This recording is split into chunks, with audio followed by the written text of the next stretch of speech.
Knights playing as well as they are, you will not want to miss seeing their next home game in person. Baltimore comes to town for the first time to Metro Stadium. It's the next New York Knight home game. Call 1-800-GO-KNIGHTS. Get your tickets now. Or you can listen live here. Oh, look at Parkeet Scholl! This is ridiculous! That is another touchdown! Parkeet Scholl! I'm speechless. I can't believe this guy. I mean, look at the burst of speed at the second level. 4 down linemen for Louisville in what appears to be a 4-2-5 set. Coleman back to pass. Coleman pump fake, and then a sack.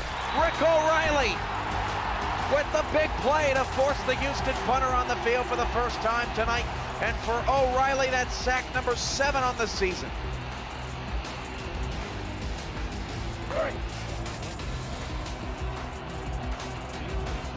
O'Reilly, a monster on the inside. Big play there for the Louisville defense. First and 10 of the 26, Marconi dropping the throw. And Marconi against the late blitz will go deep down the field, and that one is caught! Pass Grayson Abarazzo. Shigeki can't catch him. It's a Maurer touchdown. The 3rd touchdown for Abarazzo in the game. And it just looked like the Legend defense kind of got tangled up. And Grayson went for the pick, and he over pursued. That was just an outstanding throw by Rocco. I mean, he's 6'5", I believe. Yeah, he's 6'5", 225, long, rangy, strong, quick arm. Rastelli back to pass. Rastelli going to the end zone. Pass is caught for a touchdown. Kendall Gilbert, and Baltimore's on the board.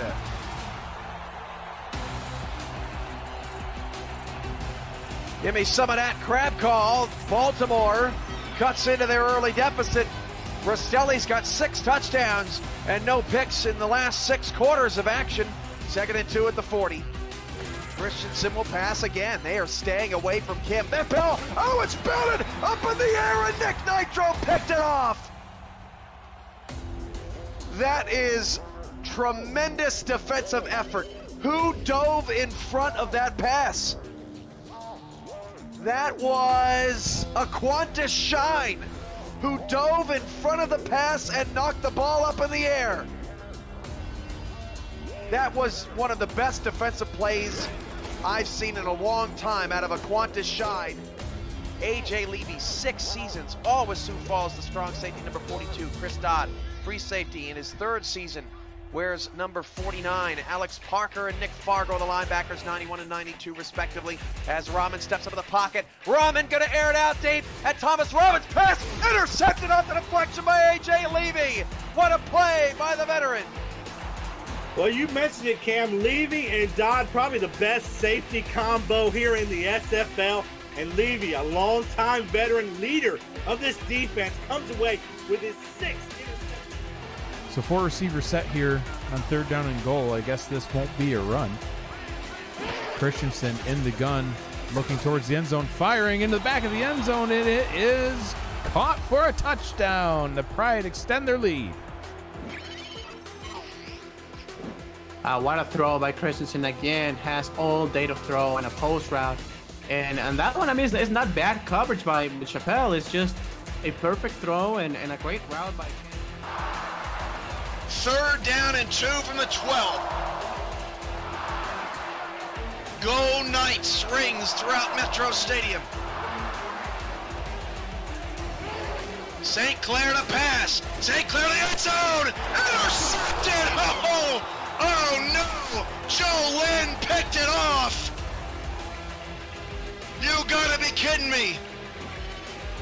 And 1 first down will give the Crabs yet another 1-possession victory over New York. 2nd and 4 at the 41-yard line. Hand off to Overstreet, right side. Overstreet makes 1 man miss, and then another. And here goes Overstreet off to the races. Down the sideline, 20. He will be not tackled, and he scores again. 17th touchdown for David Overstreet, and Louisville has scored 19 straight points. And Overstreet is checking on the pulse of Oklahoma City. Welcome everybody to Fort Worth, Texas, as we are about to see matchup number 9 between these South Division rivals. It's the Fort Worth Toros taking on the Houston Header Hunters in the Stockyards. It's an even matchup at 4 apiece. Winner gets the edge in that rivalry. More importantly, they'll get back to 500 on the season. Hello everybody, I'm Ethan Muslin here alongside my partner, Mr. Brett Solberg. This is going to be a good one tonight. Fort Worth wearing the Panther City look tonight. That's going to be a fantastic look on the field tonight. But more importantly, the big question, both these teams are heading into 1-2 right now, going into week 5. What is going to be the key factor for either squad to get back to that 500 mark? Right now, for me, I think it's that the scoring needs to go up for both teams here. You're looking at two teams that are either middle of the road or bottom in the league in terms of scoring.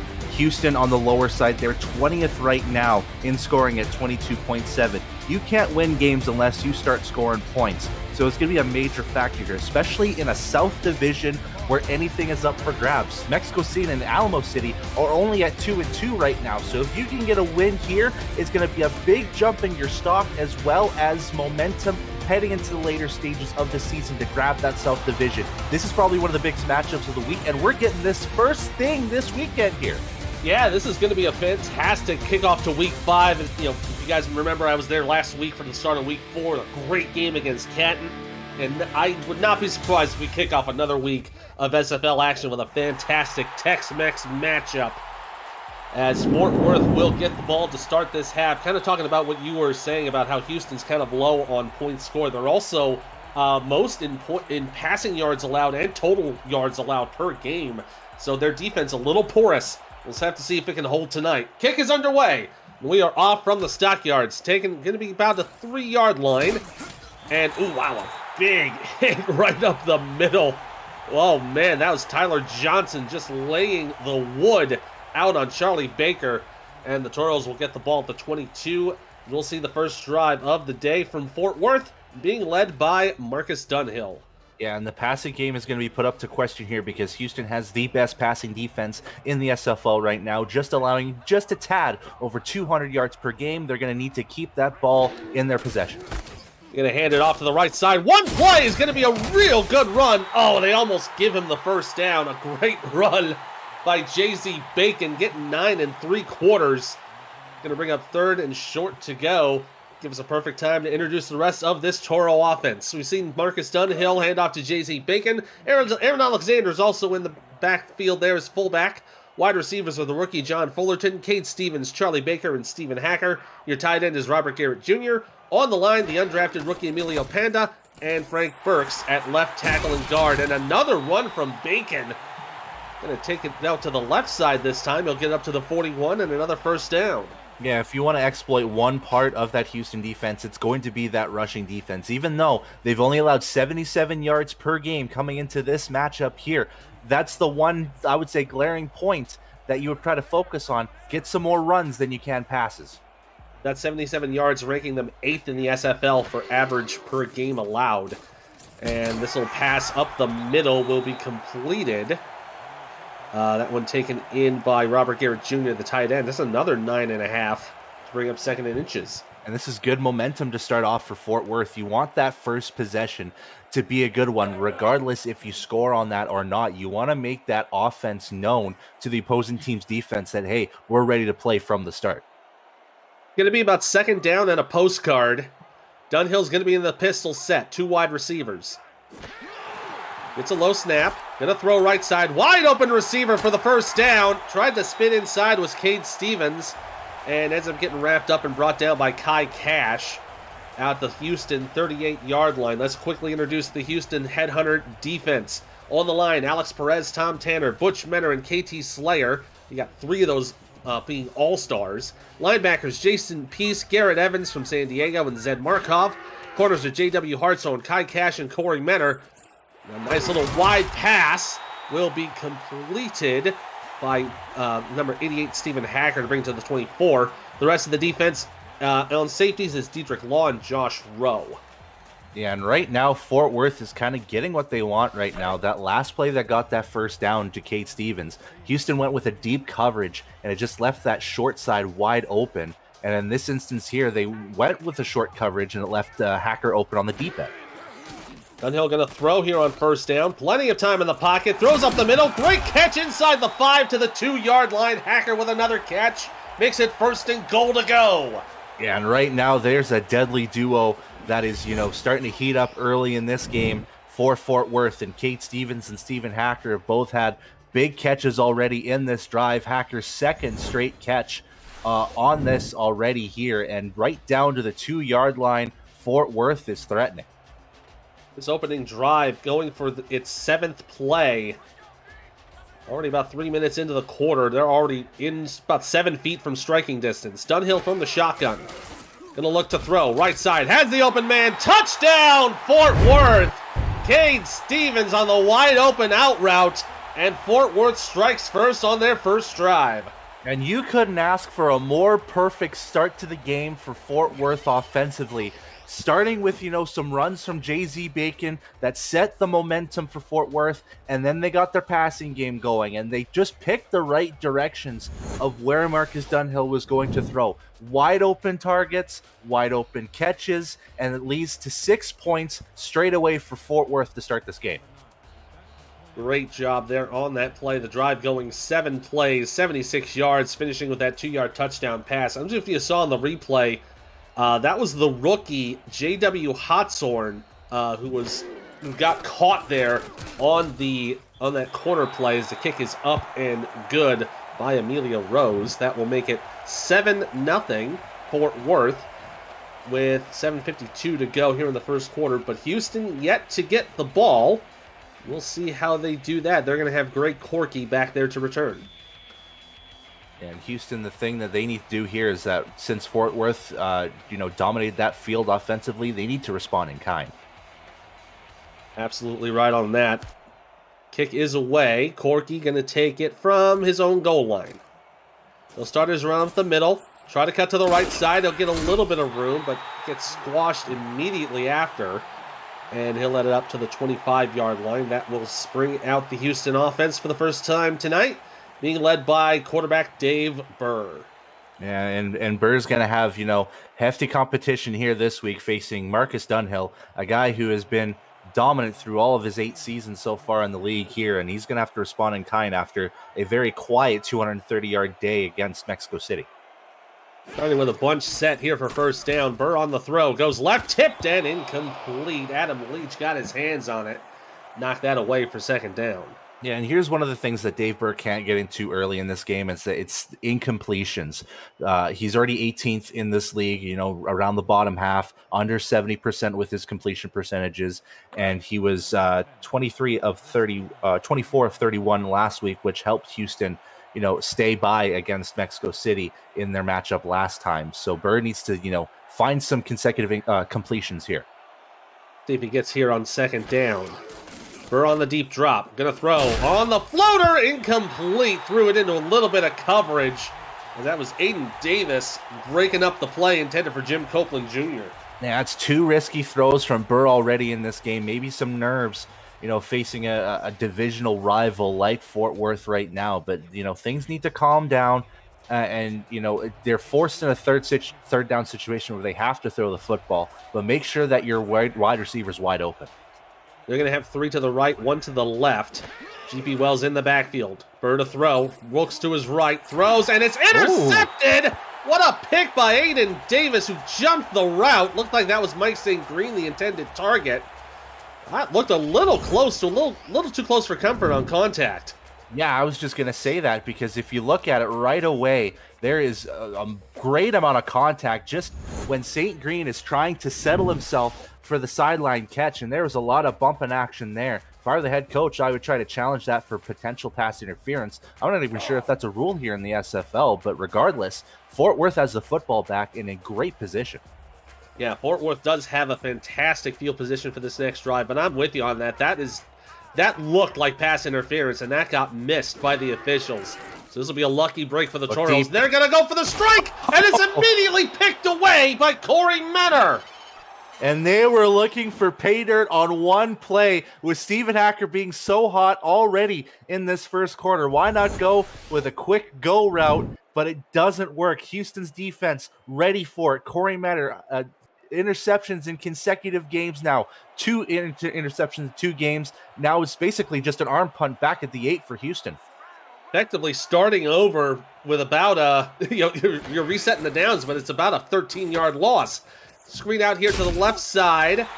Excuse me, the right side will be caught by Wells, who's going to get about 2 on that play. Let's introduce the rest of the Headhunter offense. Seen Dave Burr and GP Wells make a connection there. Jalen Wells is in the backfield as fullback. Wide receivers are Mike St. Green, the Hall of Famer DR Sim, and Greg Corky. Tight ends are Jim Copeland Jr. and Dan Curtis. On the line, Barry Simeon and Taylor Menner, 2 undrafted rookies. And off will go to Wells, and he'll get about another 2 yards. He'll set up a 3rd down and 6. Another big stop on that play, this one by Noah Rager. Yeah, and I think the focus here this week in practice for Fort Worth was to really focus on that, horrendous rushing defense that they've had. 142 yards allowed coming per game coming into this. They'll hand off again. Wells gonna push and try to get to the 1st down, but he'll be short. Nice stop on the play by J.L. Browning. That will force Houston a 3-and-out to punt it away. The rest of the Fort Worth defense, by the way, Jeff Duffy, Jerry D. Gond, Luther Gond, and the rookie Melt Gibson on the line. E.K. Vincent, Noah Rager, J.L. Browning on your linebackers. Adam Leach, Remington James, Aiden Davis, your cornerbacks. Safeties are Ben Stone and Delaney Nash. Punch is on the way from Ron Foster. And this will be fair caught at the 49-yard line, so nice field position set up once again for Fort Worth. And let's see if they go for the quick strike again. Yeah, I'm thinking that Dunhill will maybe settle things down a little bit. Maybe a 1st down handoff to JZ Bacon just to set momentum to start things off because, throwing an interception on a straight go route can sometimes shake a quarterback.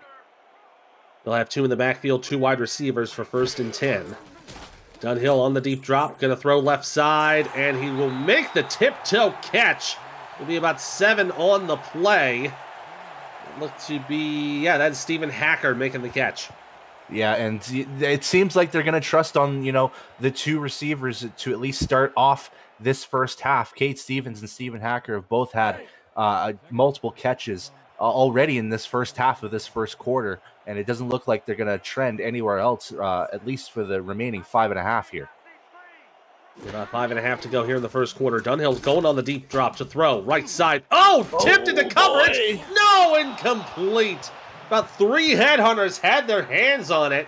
That pass intended for Robert Garrett Jr., but it's going to fall to the turf. Yeah, it fell in the hands of Kai Cash, Dedrick Law, and Josh Rowe, all in the vicinity of that football. Just couldn't manage it. But again, it's Dunhill kind of forcing these passes that could result in, in maybe trying to settle things down a little bit here and, really focus on just those short out routes that have been working so far.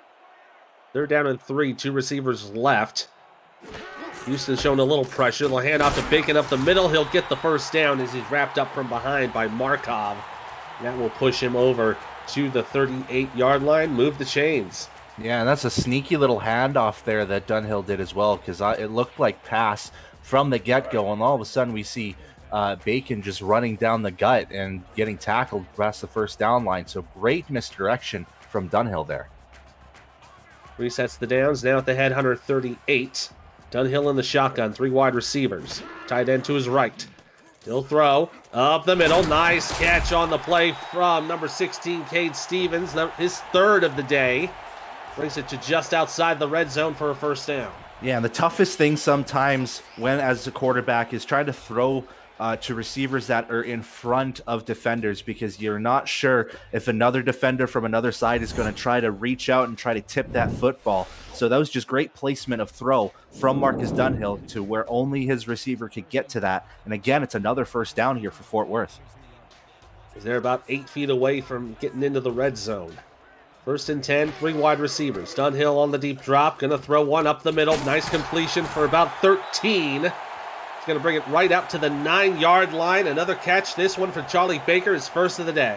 Man, it's been methodical throwing so far from Marcus Dunhill in this first quarter already. 7 of 9, and he's getting close to 80 yards already. That's, a quarterback's dream to get close to 100 yards just in a quarter. So it's been great work from Dunhill to start this game.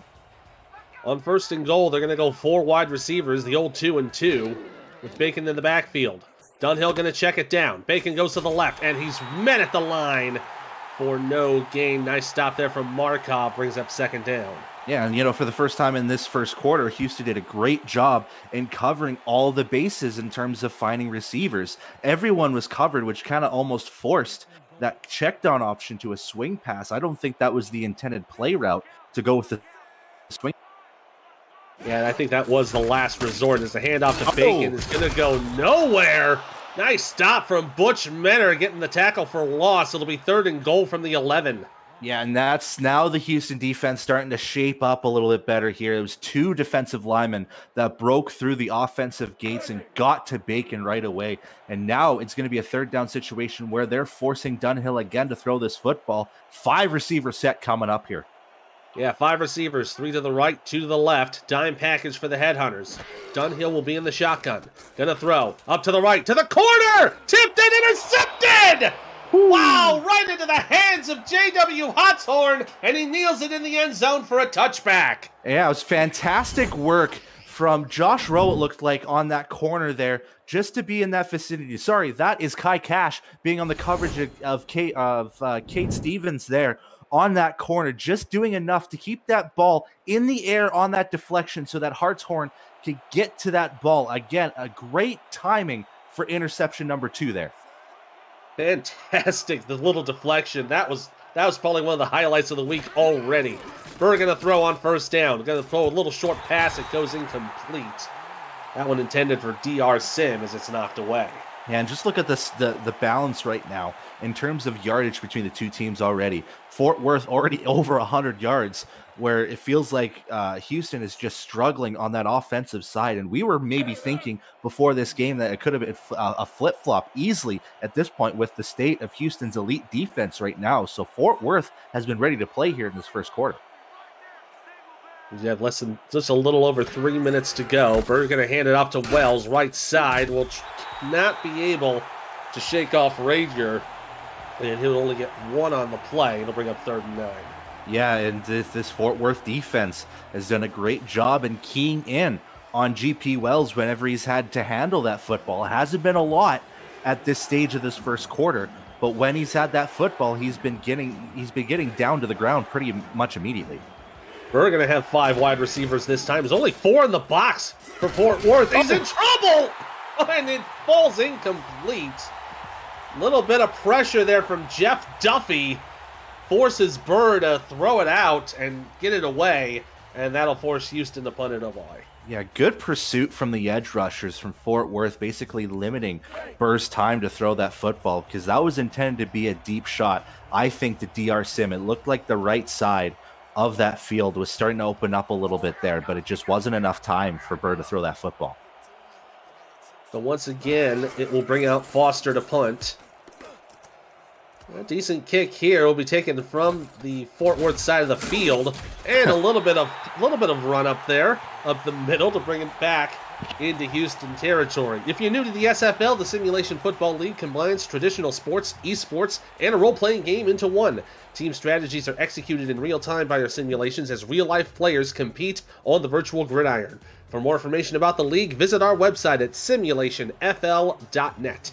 The SFL, we put the fan in fantasy. 1st and 10 here for the Toros. They'll have 4 wide, 3 to the left.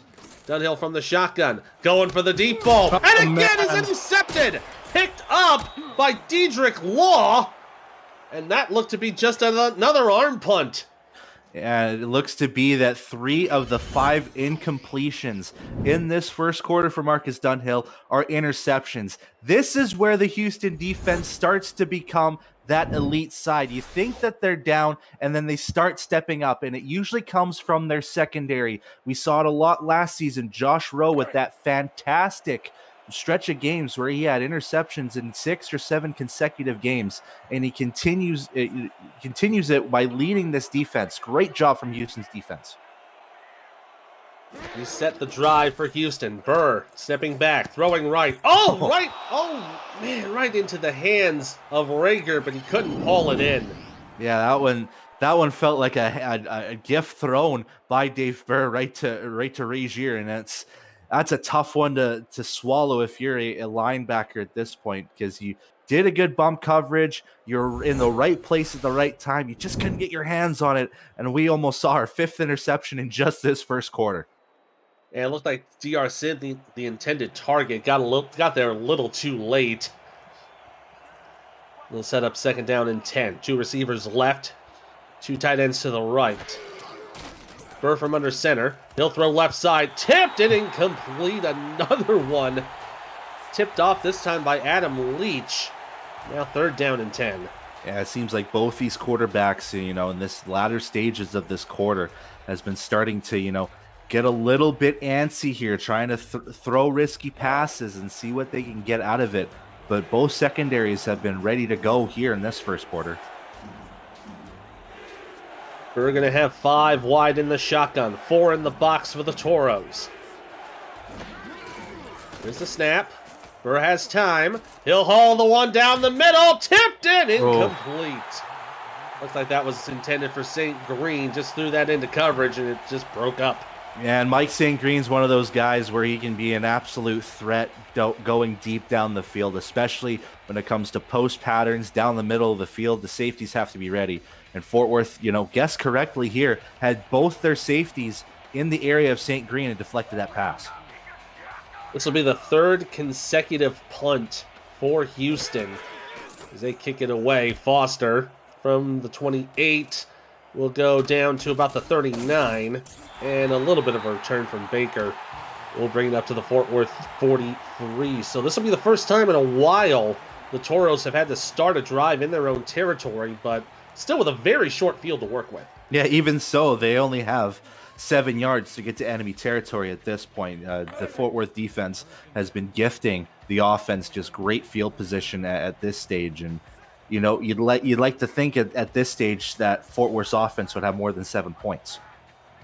Dunhill from the shotgun. He'll have 2 and 2 versus the dime package. Bit of a high snap. Dunhill throws up the middle. Tipped in the air. Man. Incomplete.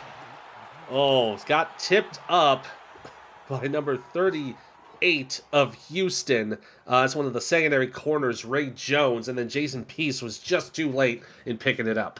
Now, we almost saw Marcus Dunhill's 3rd interception on 3 throws. And that's just so unorthodox for him, because we were so used to him just being deadly accurate, especially in his earlier stages of his career. This is just really weird to see right now. Twins to the right for 2nd down. He'll go for another throw. Checks it down to Bacon, who steps out of bounds outside of the line of scrimmage. They'll call it a loss of 1. Yeah, and it's just that one, again, if you're going to throw that swing route, you got to make sure that your running back has enough space on the sidelines there, and that's just too late of a throw there. And now it's setting up a 3rd and 11, again, forcing Dunhill to throw this ball. He's got 3 interceptions already in this game, so he's got to be careful. Yeah, 3 of the 5 incompletions so far are picks. Dunhill will throw on the deep drop. Goes left side. He'll have a receiver open for the 1st down. Stephen Hacker just barely crossing the line at the Houston 47. Yeah, that's just what the doctor ordered there. Just go with the deep out, something that worked earlier in this first quarter. Find your main target in Stephen Hacker and make sure that you get that catch. And he got that catch, and more importantly, the 1st down. Resets the downs now in enemy territory. Dunhill will throw right. And it will be completed by Stevens, and will be pushed out of bounds by Cash at the 38 for a gain of 9. Yeah, just in this first quarter alone, it's been 7 receptions between Stevens and Hacker, and then 2 for the rest of the field. Garrett Jr. has 1, and Baker has 1 as well. So right now, they're really relying on the star receivers to, set the momentum here for Fort Worth. On the 9-yard gain, will make it 2nd down and 1. A minute to go here in the first quarter. 2 wide receivers, 2 in the backfield for Dunhill, who's under center. He'll step, throw, up the middle, complete into coverage, and brought it down at the 23. Another catch for Hacker as Markov is there to make the stop. You know, sometimes just one catch is all that's needed, turn things around offensively, going from 2 straight throws of interceptions to getting some big catches from your main man and Stephen Hacker. He's really showing up here in this first quarter, already getting close to 75 yards of receiving just, after one stanza. Diedrich Law was up there as well, helping to bring down Hacker. 1st and 10 from the 23. Throw to the right side is broken up, incomplete.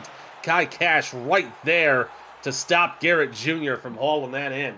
Yeah, that Houston secondary has to have been ready since the start of this game, because Dunhill's already thrown 19 passes in this first quarter, and that secondary has been heavily involved already. And we've said Kai Cash's names quite a few times, and he stepped up fairly well here in this first quarter. Cash has already got 2.5 tackles and 1 deflection on the day. 4 wide receivers for Dunhill. They'll hand off to Bacon up the middle. Get a couple of yards to get to the 20. They'll bring it up for a gain of 3. This will probably end the first quarter here as well, unless they try to hurry up things, which it doesn't look like it. So Fort Worth is just ready to run this up and set up a 3rd down to start the second.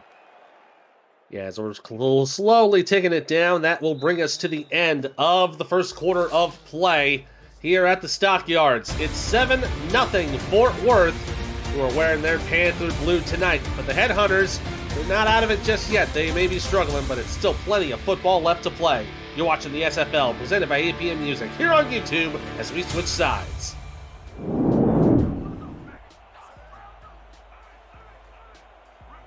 Here we go, start the second quarter here in Fort Worth, Texas. Dunhill on the deep drop for 3rd down. Gonna throw, and it's caught for the first, and Hacker will be pushed out of bounds by Menor at the 7-yard line. It'll be 1st and goal. Man, he has been the star of this first half, Stephen Hacker. Just, great release from the get-go there, and, just sometimes the misdirection between other receivers to find someone else open, a little bump off the referee to say, hey, get out of my way. I'm trying to catch a damn catch here, my man. And he can still haul it down. And again, Fort Worth inside the 10, goal line scenario here. They need to capitalize. They'll be at about the 6.5, so it'll be about 19, 20 feet to pay dirt. Dunhill from the shotgun. He'll have 3 wide receivers. And at halftime, throws up the middle, pass caught for the touchdown. Charlie Baker brings in the 2nd passing touchdown of the day. And he's a smaller figure there, so trying to squeeze that into Charlie Baker in between 3 defenders. Houston played that almost perfectly, but only Marcus Dunhill could throw that ball into such a tight hole and get it to Charlie Baker. That is what Fort Worth has been looking for what feels like the last 7 minutes of this game, and now we're up 2 scores. That marks Charlie Baker's 5th career touchdown, as the kick is up and good from Rose.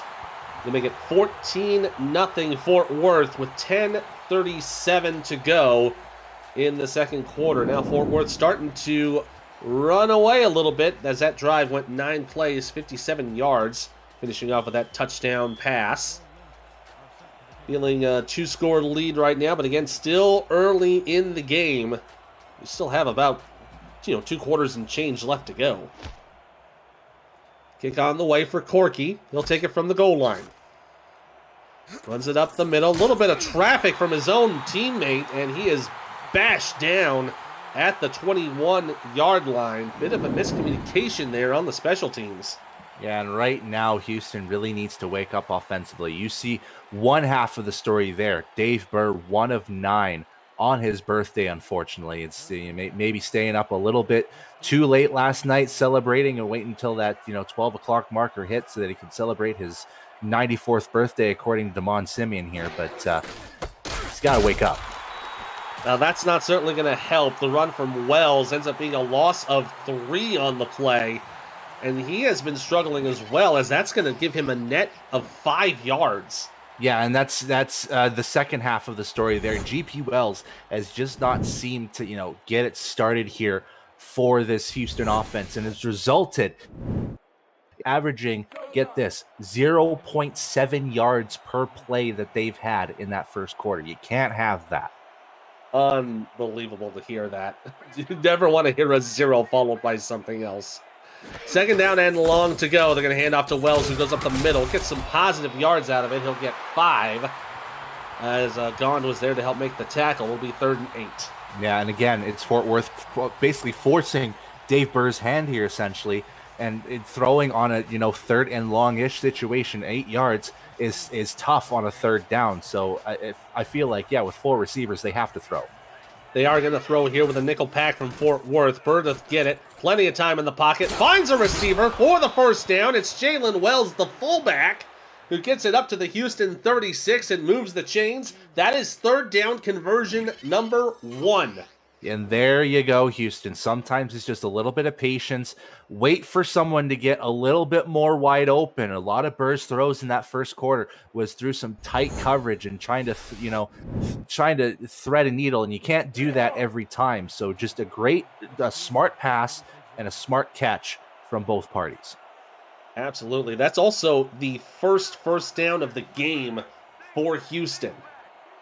They get to the 36. Burr to throw on the little slope. It'll be caught for a first down. That'll say he gets to about the 48. So a nice little 12-yard gain there for Sim. Yeah, and that one was just, again, this time, once you get your confidence on a big throw, that's when you start trying to thread it. And he threaded it right past the glaring eyes, maybe the half-drunk eyes of E.K. Vincent on that one. A new set of downs from the 48. Heavy I formation. Burr to throw. Screens it out to Wells. He'll get to the left side, crossing midfield. And wrapped up at the 49 for another 3-yard gain. Puts the ball in enemy territory. And it wasn't too bad of a play either. They used the left tackle, Barry Simeon, to try to help block for Wells on that one. And he got one guy, but sometimes it's tough for a left tackle to get 2 guys to block. So at least they got some net positive gain on that swing pass. 2 receivers in the I formation for 2nd down. Burr on the quick step down the right. Oh, what a catch by Mike St. Green. He got contacted while he was sliding. That'll be good for a first. And we're back in 1985 and going all to all those Metallica concerts with that guitar solo slide from Mike St. Green there. Just knowing that the pass was a little bit overthrown, he just decided he might get some extra speed, getting that slide action going, and it worked out. Ends up being a gain of 12. Make it 1st and 10. 3 wide receivers. Burr to hand off. Wells spits against one, steps against another, and only ends up getting 3 as Browning's there to make the play. Yeah, and this Fort Worth defense really keying in on Wells again whenever he's had that football, because he's had a decent start to his campaign so far. Getting himself 3 touchdowns and 314 yards coming into this game, and they kind of want to eliminate one side of the football, because if you eliminate one side, it makes it tough to get that second side going too. We're going to get 5 wide for 2nd down. Holland to deep ball, left side, caught by DR Sim, who waltzes into the end zone for the touchdown. I mean, who else than DR Sim? We've seen this so many times over his career, just the ability to get himself open no matter what situation it's going to be, and now he climbs even further up. Touchdown number 134 in his career. Can anybody reach him on the all-time leaderboard? Oh, that might be a question for another day. As he is absolutely on the top of all the charts. Tops in receptions, tops in yards, tops in touchdowns. No doubt about it, the greatest receiver in SFL history. We get a bit of a high snap. It is blocked! Oh, the kick from Sonny J is blocked. So that will keep it a 14-6 game. Let's see what happened here. Yeah, a little bit of a jump in there. Bopped right off the noggin of number 70, William Worth. And that will prevent the 7th point from coming up. And no help from Roscoe Coltrane, the guard that was on that special teams unit. Just no coverage on the guy whatsoever. That will kick it away. Fort Worth going to start from their own goal line.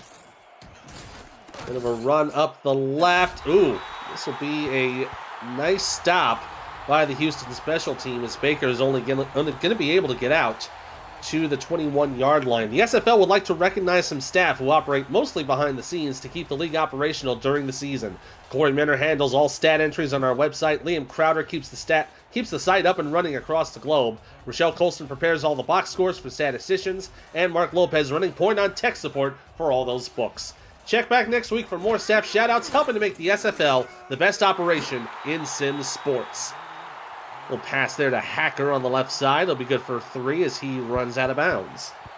Yeah, and again, just going back to what's worked so far, just going with out routes, whether it be short, medium, or long at this point, and go with your main option. Stephen Hacker's just been a beast so far in this first half, so why not continue throwing it to him? He has been the main target, 7 receptions for 85 yards. Second up to Cade Stevens, who's got 4. Dunhill from the shotgun, 5 wide receivers. Nice snap. Good a throw. Right side. Tipped away. Incomplete. Kai Cash got his hand on it.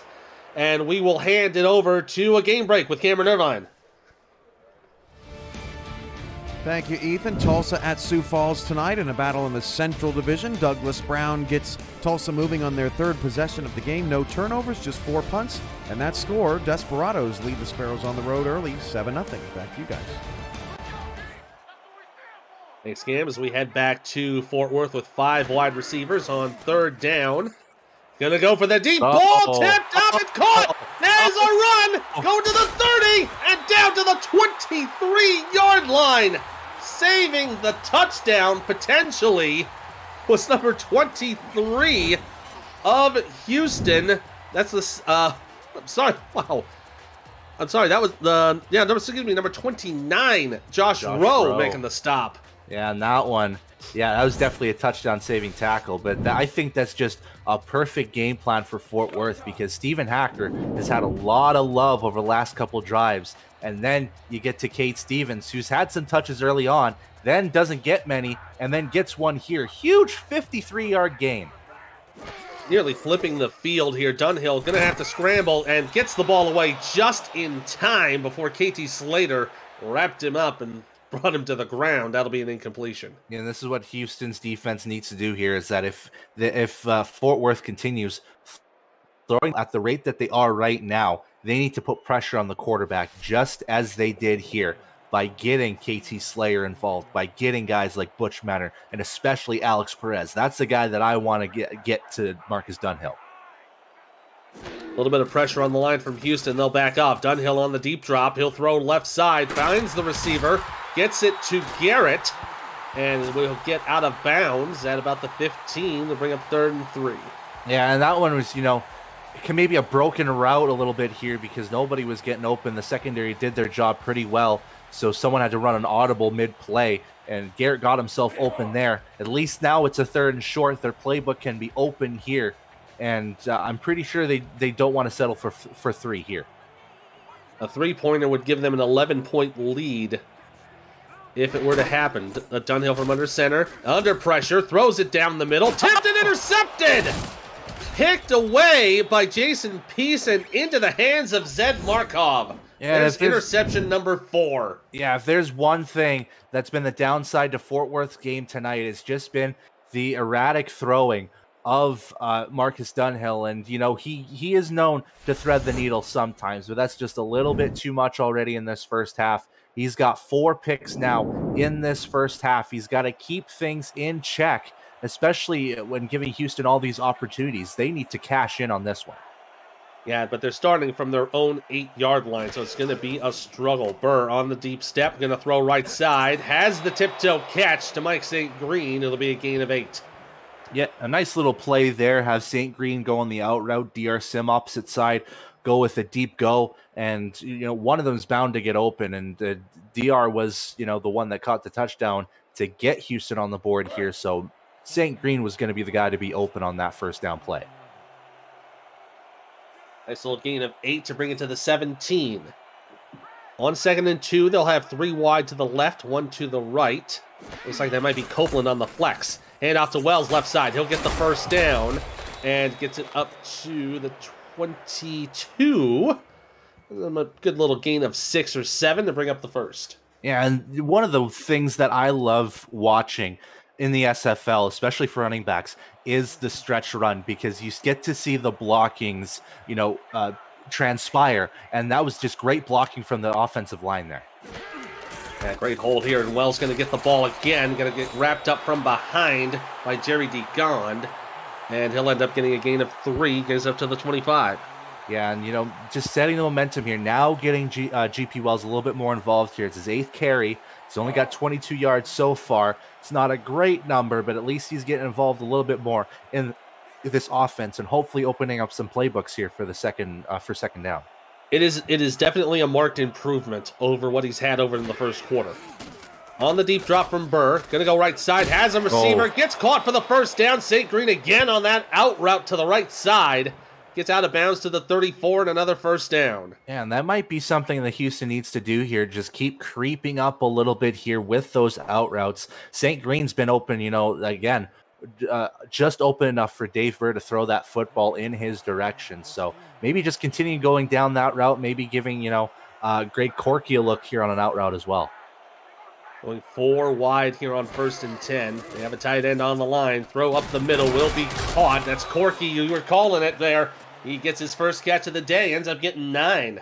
Yeah, one of the things I love when SFL teams do this is just spreading the wealth, getting everyone involved, because it keeps all the secondary members on the defense on guard to make sure that, not one guy is just covered the whole time. All the receivers have to be covered. Now Greg Corky's getting involved. From the heavy set, they'll go for the throw, and Burr making the catch to Dan Curtis, the second tight end. Ends up getting just short of the line to gain.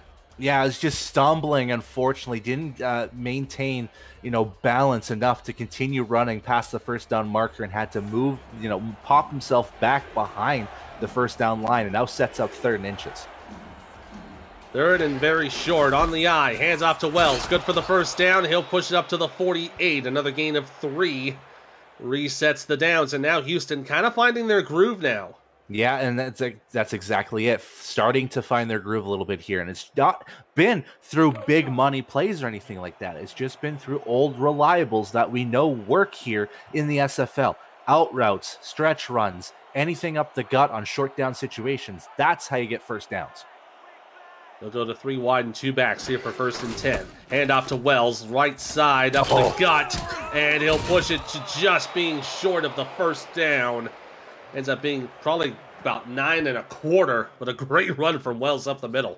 Yeah, just a picture-perfect spin move about 3 yards upfield as well, because he was about to get demolished by one of the linebackers, and he just slips around him to get those 9 yards. They'll go back to an offset eye for 2nd and 1. 2 wide, 2 in the back. They've got Copeland there on the right side. Hand off to Wells. He'll go left. And he gets flattened just short of the first down. Big stop from J.L. Browning. Sets up 3rd and short. Man, that is just one hunk of beast there to get that tackle. Just flatten him like a pancake. That brings us down to the 2-minute warning here at the Stockyards. Houston trying to put some more points before the half. They're trailing 14-6. You're watching the Simulation Football League presented by APM Music here on YouTube.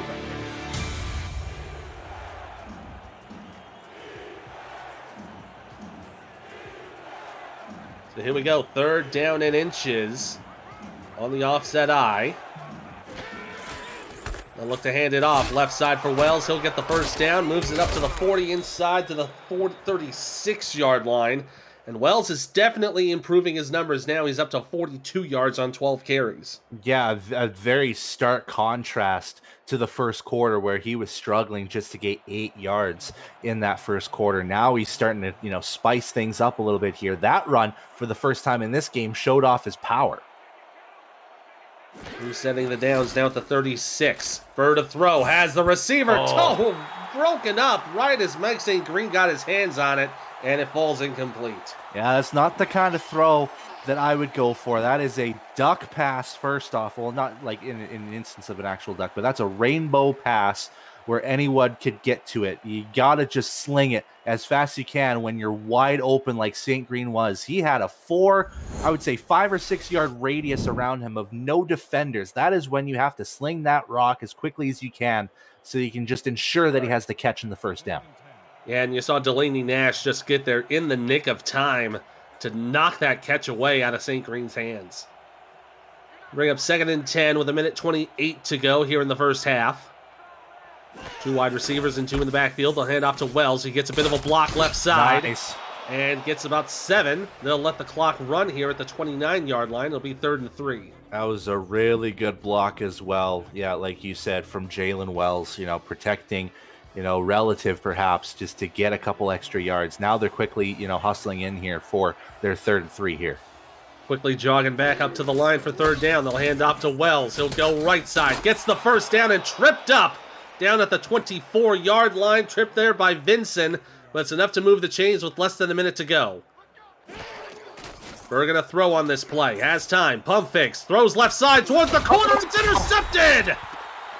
Tried to go for the touchdown, and Ben Stone was there to take it away. Yeah, and there was a little bit of bumpage going on the first couple of yards from Greg Corky and not Ben Stone, sorry. That would have been 28 for Fort Worth that had the initial cover in Remington James. They were bumping from the get-go there, and Corky got himself just wide open enough, but you just, can't rely on, Ben Stone not getting a hand out of it, and now it's at the 2-yard line. Fort Worth's got a long ways to go. They are pinned hard behind their line. It'll be a run up the middle, and Bacon will get about 3. And looks like no one's content to call a timeout just yet. Looks like they might just go to the tunnel. Yeah, and I think that's okay for, I would say, both teams here, because we've seen 6 interceptions just in this first half alone. And, both quarterbacks definitely need to calm things down here so they can reload and reset in the second half. 2nd and 7, 20 seconds left to go from the offset eye. They'll hand off to Bacon. He'll go right, and he is caught down for a loss.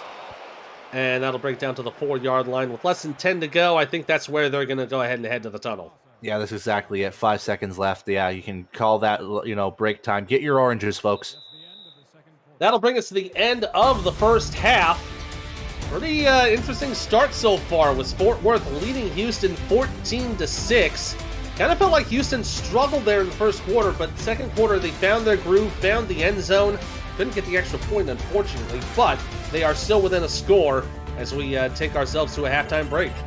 Yeah, it's one of those things where, Houston definitely got themselves back up and running here. 10 yards in just the first quarter, 145 in the second quarter. That's, big improvement out of them, just, changing things up. They didn't have to go for anything that was, too flashy or too big right away. They had the one play from DR Sim, the huge play that led to that touchdown, but everything else has just been, getting, the key for them is just getting first downs, because they couldn't get anything going in that first quarter. If you want to talk about, contrasting, numbers, 0 for 4 third down efficiency in the first quarter, a perfect 4 for 4 in the second quarter. So that's a big turnaround for them. But Fort Worth has still, dominated this game mostly through the pass. And that's what's helped out Fort Worth, maintain pressure in this game, because they pin these guys deep, and despite Dunhill's 4 interceptions, it's been, starting field position pretty deep. Yeah, that's absolutely right on that. Dunhill's been doing pretty well, although, as we kind of saying, it's kind of a feast or famine sort of situation, because he's been doing well. He's got over 200 just passing yards on the day, but you're kind of seeing the problems. It's like he had two touchdowns, but 4 interceptions to go along with it. So it's kind of like taking the good, taking the bad. But Burr has been the one who's been having trouble here, as we see the catch from DR Sim that led to that 34-yard touchdown. He's 10 for 19, 103 yards, 1 touchdown, 2 interceptions, almost about half of what Marcus Dunhill has done so far in this game. Yeah, but again, it's all about that stark contrast. Dave Burr was 1 of 9 in the first quarter. He ended up being 9 of 10 in the second quarter. So he's started to pick things up here, and it's definitely improved his completion percentage. So he wants to stay on that upward trend. And you know what? It looks like it's going to be a passing game between these two sides, and it's going to be who's going to essentially jump last between these quarterbacks. Because again, we've seen 6 turnovers in this game. I don't think we're going to get to the SFL record of 16 interceptions between 2 quarterbacks, but it's going to be one for the history books, I think. It'll definitely be a gun show, to say the least, which is kind of appropriate here in Fort Worth. as Houston will be getting the ball to start the second half. We're kind of talking about there, 101 yards in the second quarter from Burr compared to 83 from Marcus Dunhill. So he had the jump on him there in the second. We'll see if it'll work for him here in the third as the ball is kicked away. Corky going to take it inside his own end zone. And he'll bring it out to about the 22-yard line. That'll set up a good spot for Houston to begin this second half action. Stay up late with us tonight for a special big game weekend double block of SFL action running past midnight on the East Coast. That includes a battle for first place between the Pacific Division Portland Fleet and Vancouver Legion, plus Motor Cities in Vegas for a talented showcase of rising teams. Games will continue at 10:15 Eastern tonight here on the SFL YouTube. Nice pass there to the left side for Sim as he gets up getting about 15 on the play for another first down. Yeah, and I think in the second half, they're going to start relying on guys that they can trust, and I think they're going to go the same, I would say similar route to Fort Worth. Trust on your two big receivers. Mike St. Green and DR Sim is going to have a lot of touches, I would say, especially in this third quarter. So Dave Burr, I would suspect, kind of be looking around for 15 and 80. Yeah, those are your big targets right now. Both St. Green and Sim have 3 receptions. Burr has been spreading the ball around. It's just been a matter of just getting everything in. He'll be in the pistol here on 1st and 10 at the 36. On the step, gonna throw down the middle. Has the receiver incomplete. Overthrew Mike St. Green by just a hair. Gonna bring up second down. Yeah, that's the second time that we've seen Mike St. Green on that deep post route down the middle of the field. And Fort Worth has done a great job keeping their safeties back enough so that if that pass does happen, they have the guys, they have the assets to deflect that pass. 2nd and 10, offset I formation. 2 wides with a tight end on the left. The handoff to Wells, who's going to go right, and he cannot slip through the blocks. He only ends up getting about a yard to bring up 3rd down and 9. Yeah, and not a bad idea as well, because you haven't done a lot in terms of, running the football. It's been pretty much the Dave Burr show in that first half, especially near the end of that second quarter. So it wasn't too bad of an idea there. 4 wide versus the dime for 3rd and 9. Burr going to go left side, finds the receiver, but Sim is short of the line to gain. He ends up going out of bounds at the 45. That will unfortunately lead to a punt. Yeah, it wasn't a bad idea from Houston there. And Burr gave enough space for DR Sim to haul in that catch and try to turn himself forward to get that first down. But, maybe the old feet just failed him just that one time. Being in the league for, 16 seasons sometimes does that for you, but he still did a good job. Foster getting the punt away, and it'll be recovered at about the 20. Only getting a couple of yards on the punt return will be Baker. They'll set up Fort Worth right at their own 22-yard line. If you missed any SFL action or want to fast forward your SFL experience, make sure to check out highlights of SFL games on our YouTube channel and on Highlight Nation, provided by Victor's Valiant, YouTube's premier sports highlight maker. Subscribe to Highlight Nation and Victor's Valiant on YouTube for all your college football and basketball highlight needs. Fort Worth getting the ball for the first time this half. They'll have 4 wide receivers on 1st down. Bit of a low snap for Dunhill, who finds a receiver up the middle, and it's Garrett who manages to bulldoze his way to the 41. Ends up turning it into a 20-yard gain. Yeah, I think the key here for Fort Worth in this second half is to stop relying so much on your 2 big receivers. That might have been the reason why Dunhill has 4 interceptions in this first half. And it's a good start here, throwing to the cowboy. Robert Garrett Jr. getting himself his first catch of the second half. That's a big one there, like you said, about 13 to 15 yards there to get a quick first down. 2 wide to the right side, offset I formation here. 1st and 10 from the 41. And they'll hand it off to the fullback. It's Alexander getting his first piece of action today. And he ends up getting 6 before being brought down by Markov. Yeah, a nice run there to, just set things up. Open up your playbook for second down. If you can get, 4, 5, 6 yards, it's just a sigh of relief from the rest of the team so they can open things up here. And this is potentially a pass-heavy play here with just 2 receivers and a tight end. And he is from the pistol. Dunhill throws right, has the receiver. What a cut up the middle from Cade Stevens! He gets to the 10, and that's as far as he's gonna go. Stedrick Law makes the tackle. What a cut up the field from Cade Stevens to just immediately going down the field. Yeah, that's exactly it. Just watch after this. It was just a quick cut outs.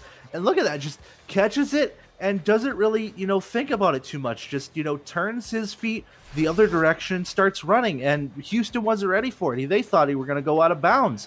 And boom, just like that, again, goal line situation for Fort Worth. They're calling it 1st and 10 just outside the 10-yard line. Bacon's going to get wrapped up and brought down by Butch Menor. Second tackle for loss for Menor on the day. It'll bring up 2nd and 12. Yeah, and Houston's done a pretty good job inside the 10-yard line to really stifle Fort Worth's offense. And we've seen a couple end zone interceptions here. So Fort Worth has to be careful, at least with these next 2 plays, on where they're going to go next. Maybe, dip and dive, get some chump change plays here, just to, at least get the first down.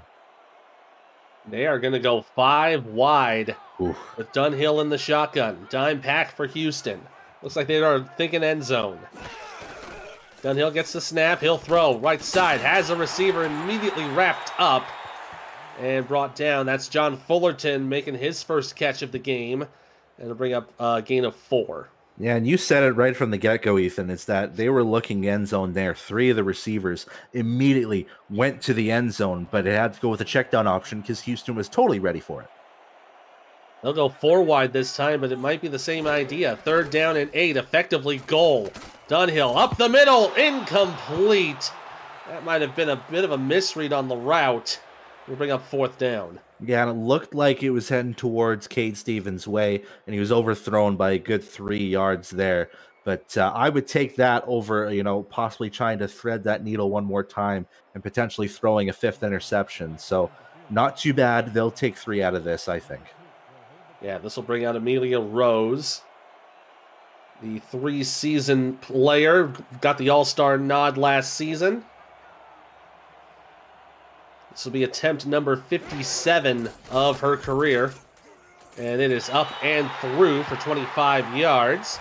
That'll make it 17-6 with 3:01 to go here in the 3rd quarter. SFL action on Next Level Sports returns tomorrow with a Season 19 semifinal rematch between the Arizona Scorpions and the London Knights. Catch all the action on DirecTV channel 623, or for a complete channel guide, visit nlse.com. Stay tuned for more programming announcements. Next Level Sports, get more.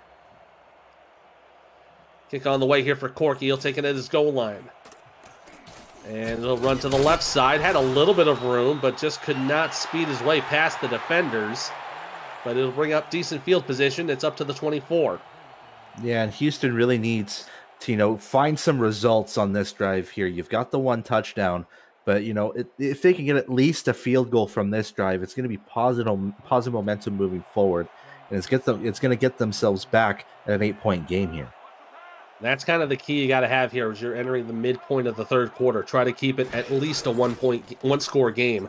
Burr going to throw the ball up the middle. What a reaching catch! And St. Green is going to be marked down at the 45. Yeah, and that was just great job again, getting open from Mike St. Green. And we've seen this throughout his career. He just has a way of finding himself open. That might have been just missed coverage there from one of the defensive backs, probably guessing the wrong way. And looking at it again, I don't know if he was down completely there. I think St. Green could have kept running, but they blew the whistle dead right away after that catch. Looks like he got his knee down, and then he had down by contact that way. But still a fantastic gain of about 21. It'll be 1st down for Bird, the 45. He'll check it down, and Jalen Wells gets his 2nd catch of the day. He'll bring it up to the Fort Worth 49. Yeah, that's another nice catch there. This time going with the swing route option, and this time having enough space to run down the field. Quick 6 yards, open up your playbook here for 2nd down. That's what Houston wants. Gain of 6 there, puts the ball in enemy territory. Heavy I formation for 2nd and 4. Burr gonna throw, checks it down, and Wells will get it, tries to spin back in, and it'll be about 3 for GP.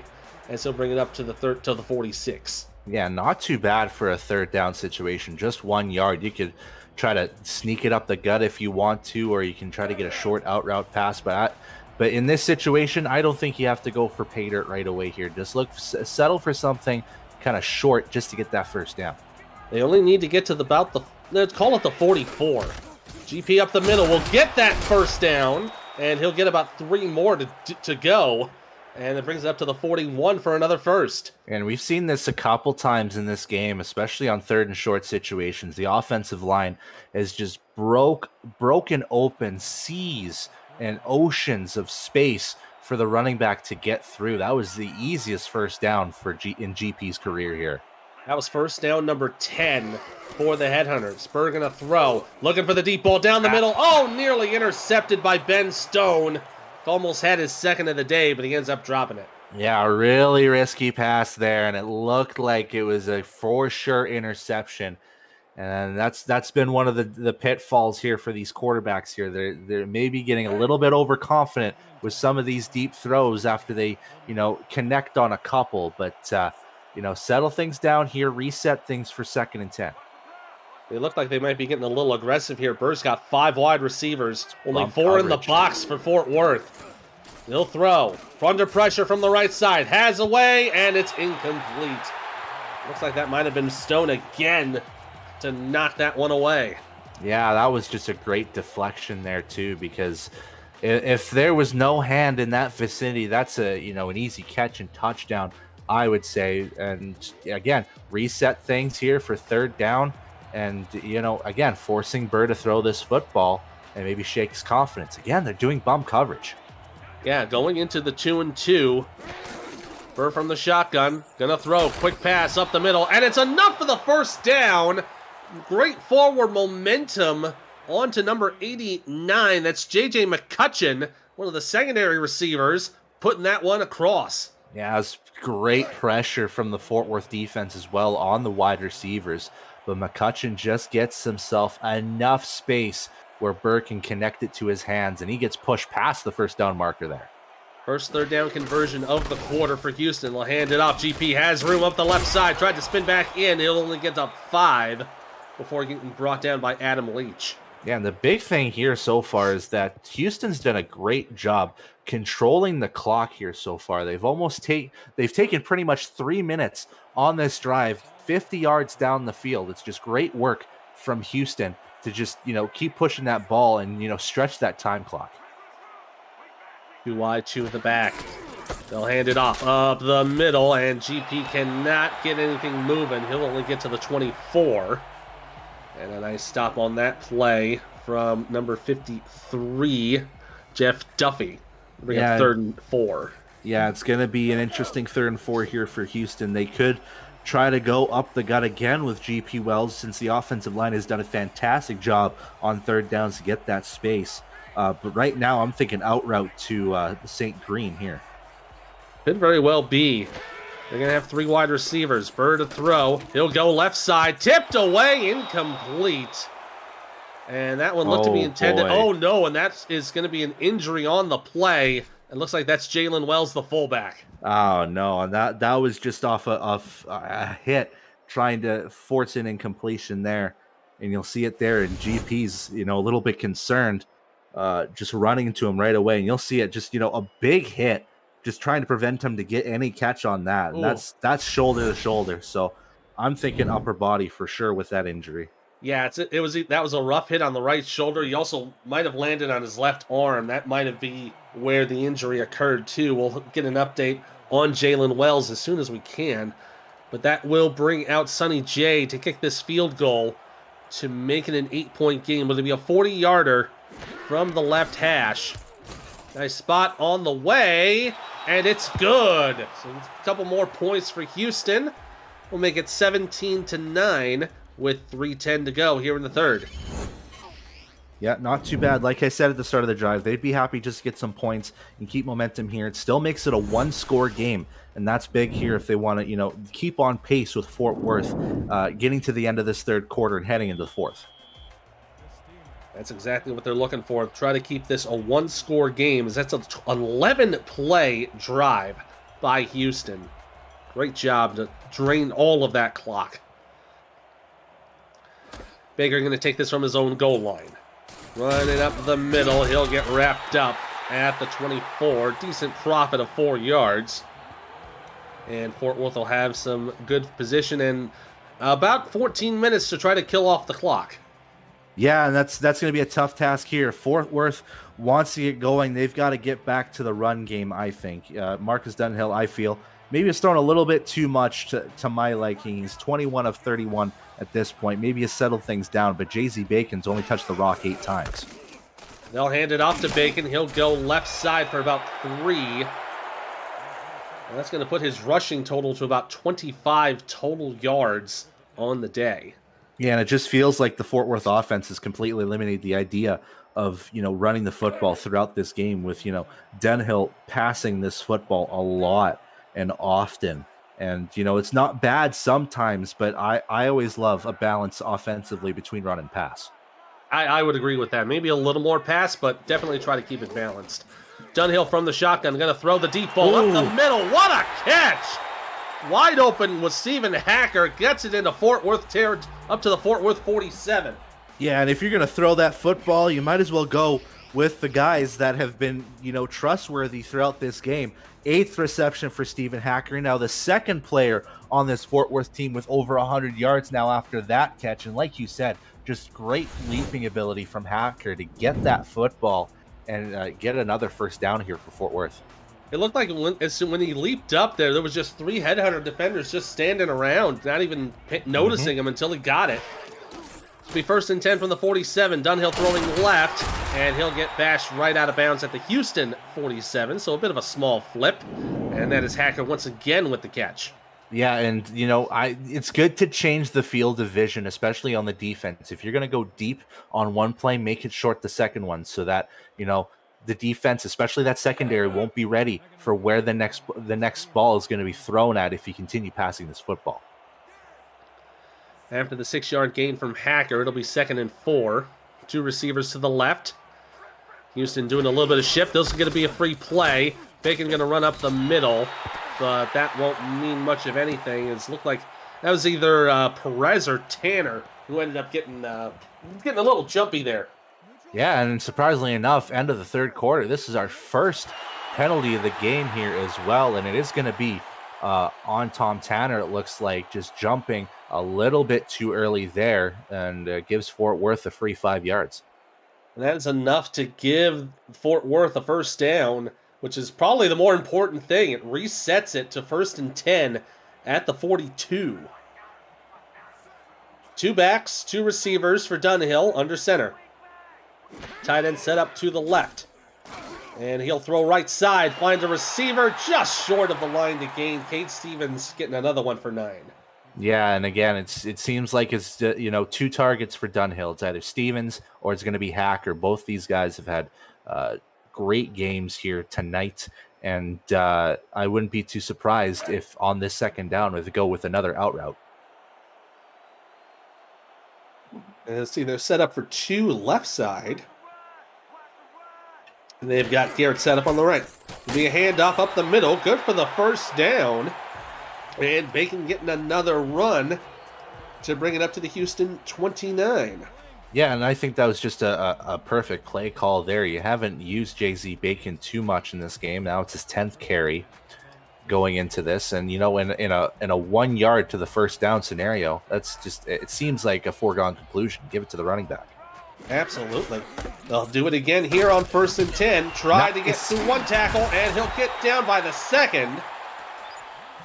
He'll stop there. Look to be Tom Tanner, who just ran down Bacon, but not before he gets up to the 16 and another first down. Just a nice little slip job there from Jay-Z Bacon there as well. You've got a menacing defender in Jason Peace trying to get at you, and you avoid him. But great job from Tom Tanner, the big man, running and keeping pace with Jay-Z Bacon to, get him from behind on that tackle. Great run on that play. Now they're going to go 5 wide receivers after the 13-yard run. Dunhill from the shotgun. Going to throw to the end zone. Has a man, and it's caught! Touchdown, Fort Worth! And it's Stephen Hacker getting touchdown number 2 on the day. And he has been a dynamo in this game, and he gets himself open just enough again. It's always tough for corners to figure out, especially when you're getting closer to the end zone, where that wide receiver is going to go. And Hacker gets in front of Corey Menner there, and it's just enough for Dunhill to decide, yeah, let's go deep here, see if we can figure this out. And boom, touchdown city for Fort Worth. The kick is up and through. That drive going 8 plays, 76 yards, and a 16-yard touchdown to Stephen Hacker. That's going to put him at 143 receiving yards on the day. To go along with those 2 touchdowns. So far, the man of the match so far. We've got about a second left here, and then another 11 minutes here in the 4th. But anything can still happen. Kick is away. Corky will take it, and he'll be from inside his own goal line.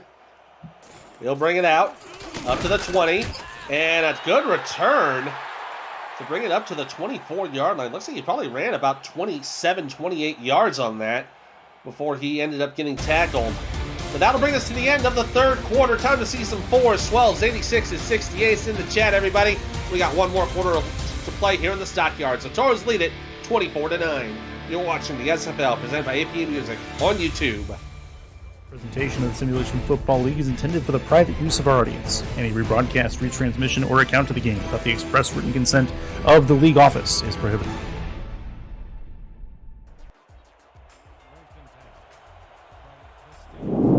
Welcome back to the Stockyards. Ethan Muslin alongside Brett Solberg here tonight, and it's been a good one, 24-9.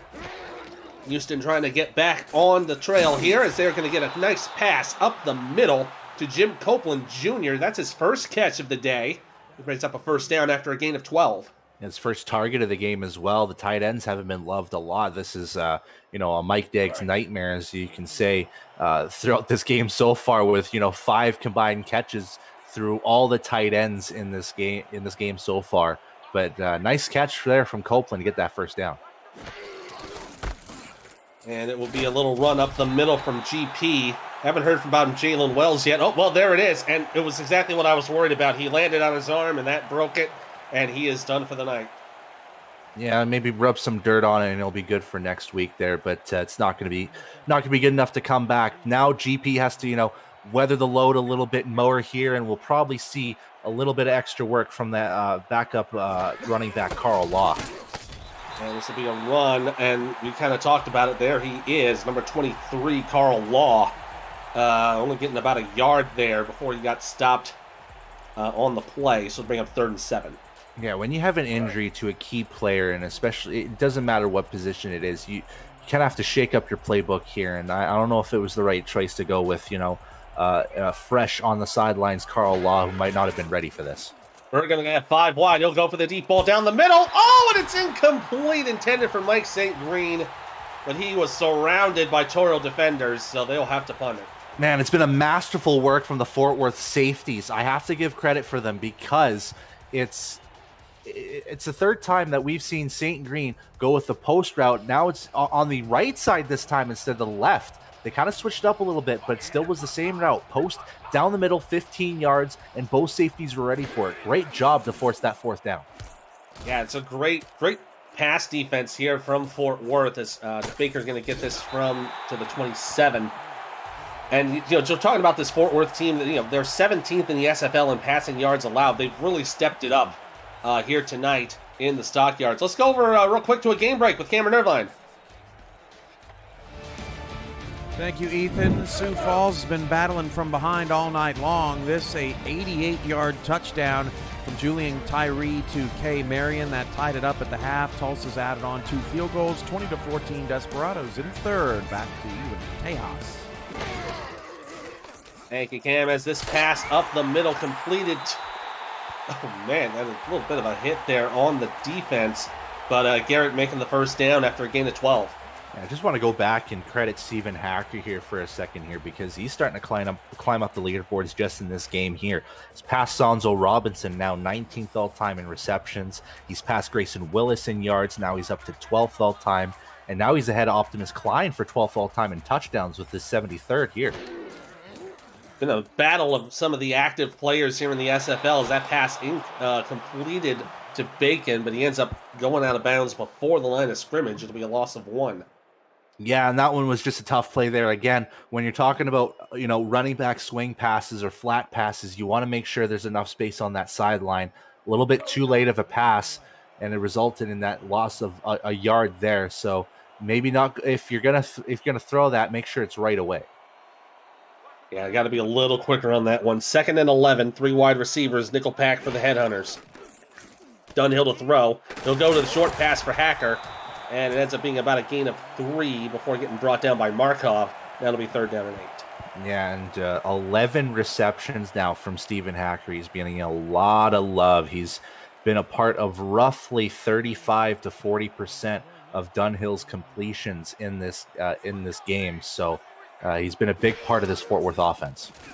Dunhill on the throw, finds the receiver open, gets the first down inside Houston territory. Another catch for Cade Stevens. That's number 8 on the day. Yeah, there's another guy that has gotten a lot of love here. Like you said, 8th reception in this game here. That bumps him up this season to 32 receptions, which is going to keep him climbing up the leaderboards here. Full receptions this season. He might be top 10 after things are said and done after this week. So he's had a lot of heavy involvement as well. Yeah, there's been 3 passing touchdowns on the day. 1 to Stevens, 1 to Baker, 1 to Hacker. And a nice spread of love in the end zone for Dunhill. Is this going to be another catch for Hacker? He'll stop by into the 33. Tried to spin around and cut back inside, but he ends up getting wrapped down for a gain of 13. Yeah, and this has been a rough second half here for Corey Menner. He's been beat a couple times, throughout, especially past Stephen Hacker, and that one just breezes by his fingertips, doesn't get a touch on it, and it's another big catch here for Stephen Hacker. Dunhill with 2 and 2. He'll go for the throw, right side. He'll get the catch, and Stevens stays on his feet. I think he might have gotten enough for the first down. They'll say he did. Got about 10 and a quarter on that one. He's over 160 yards receiving. Yeah, and that was, unexpected from Cade Stevens there. You don't usually see a double spin move from a wide receiver to keep pushing forward, but that's big there, and you see it on the headline there. 41 times Dunhill has thrown that football. That has been a lot tonight. It's been a very pass-heavy game from both of these squads. As Dunhill will go from the shotgun, he'll go for the deep ball, and it's called in inside the 5. Hacker with another one. This is a game of one-upsmanship between Hacker and Stevens. This has been ice-making football here from Fort Worth, because it's just been, great pass after great pass from Dunhill, and these wide receivers have been ready, especially Stephen Hacker on this drive. He's got his 4th catch on this drive here, and he continues to push Fort Worth forward. If they get a touchdown here, that makes it a huge lead. Dunhill will go for the end zone. Tipped up and incomplete. Knocked away there from Corey Menner. Just did some quick math on it. Cade Stevens and Stephen Hacker have been responsible for 83% of all passing yards for Fort Worth this game. Oh, geez, just passing yards, and we're not even talking about completions here. Stevens and Hacker, 22 of the 32 completions of Marcus Dunhill's game have been either to Stevens or Hacker. It's been a battle between these two to see who's going to be the top dog tonight. As a handoff from Bacon's going to go right side. He'll take it himself. Touchdown, Fort Worth. Sizzling Jay-Z Bacon puts the first rushing score of the day, and that might be the dagger. Yeah, you smell that, Ethan? It's not the bacon sizzling. That might be the smell of a Fort Worth victory, because that lead has become, I would say, insurmountable at this point. Now 3-possession lead for Fort Worth. Just a fantastic drive from Fort Worth all around, especially in the passing game there, going 7 of 8 on passing plays, and then getting the run when they need to cap it all off. Kick here from Amelia Rose is up and through. It makes it 31-9. That touchdown capping off a 9-play, 73-yard drive. First touchdown we've seen on the ground all game. Because it's been a very pass heavy pass-heavy game between both of these squads. It's nice to see some love being taken on the ground. Headhunters will get this ball away to about the 2. And Corky will try to cut back up the middle. He'll get to about the 26. Nice return there to set up for the Headhunters. APM Music is unrivaled music to bring your stories to life, inspiring every production with the world's most robust and constantly refreshed music collection, state-of-the-art technology, and world-class customer service. APM Music is the official soundtrack of the Simulation Football League. To explore their library and to find the perfect tracks for your projects, visit apmmusic.com. Houston now down by 22. And that run by GP Wells is not going to do anything there. It'll be no gain on the play. Yeah, I think it's desperation mode here for Houston. Having only 9 points, throughout this game is, probably going to raise some red flags, moving into next week here. But I think you got to ditch any running opportunity here and start passing the football. You've got 2 fantastic wide receivers to choose from in DR Sim and Mike St. Green. Look their way. They might go for the throw here. Yeah, they'll check it down to GP Wells. He'll get a gain of 3. End up getting wrapped down by Aiden Davis, who brings up 3rd down and 7. Yeah, this is, again, Fort Worth basically forcing Houston's hand. They need to throw some deep passes out of it and kind of force Dave Bird to, continue throwing. Just looking again, going back to the fact with, the balance of passing and running, you're looking at 75 passing attempts between these 2 quarterbacks. It's just insane. Bird going for the deep ball right side. Incomplete. He overthrew Mike St. Green again, and that will force the punt for Houston once more. Yeah, and I don't think you go for 4th down in this one. You just, I would say concede. You're too deep in your own field at this point. Just punt the football away. Trust in your defense to, stop the locomotive known as the Fort Worth offense at this point. I don't think that's going to be the case here. Houston offense on the field. I get why they got to do it. They got to be aggressive here. Burr in the shotgun with 4 wide on 4th and 7. He'll step. Check it down to Wells. That is not going to do anything, as that is only a gain of a yard. And the stop from Adam Leach will be a turnover on downs. Like you said, we like the gumption here at the booth, but it didn't feel like the right decision to make just on a check down on 4th and 7 at this point. And now it forces Fort Worth into a great position. It's already in Amelia Rose's territory at this point, so if they don't get anything out of it, they're still going to get some points. Yeah, it would turn a 22-point lead into a 25-point lead, which would make it a 4-possession game. And the run from Bacon goes nowhere as he's stopped by Evans for a loss of 1. Yeah, and it feels like doom and gloom here just to cap off this game for Houston. But it's just all the results of Fort Worth just playing menacing defense. And, even though Marcus Dunhill's had a hiccup in the first half, he's kept things clean here in the second half, and that's been the key in getting close to this victory. Free play here on the offsides from Tanner, and that'll be completed to the left. Aaron Alexander making the catch, but they'll take the free 5. Yeah, it's going to be an easy 5 regardless on this one. Just, again, maybe being a little bit too antsy, knowing that you're down 3+ possessions at this point, trying to get to the quarterback or the running back as quickly as you can. And, yeah, it's Tom Tanner's second penalty out of 2 that we've seen in this game so far. But, it's been a tough one here for Houston in this game. Yeah, it's been a struggle, with Tanner, being a little jumpy, being a little on edge, needing to clamp down a little bit on that discipline. But it has contributed to some vital movement of the ball and keeping it in Fort Worth hands. 2nd down and 6. They'll hand it off up the middle, and Alexander's only going to get about a yard to bring up 3rd down. We're going to go back to Sioux Falls with a game break from Cam Irvine. Thank you, Ethan. When you're done in Fort Worth, join Chris Curtis and Nate Hall in Sioux Falls. We got a good one here. This deflection to Derek Williams, the first turnover of this game. Sioux Falls hanging around. They're still trailing, though, 20-17. Back to Ethan and Brett in Fort Worth.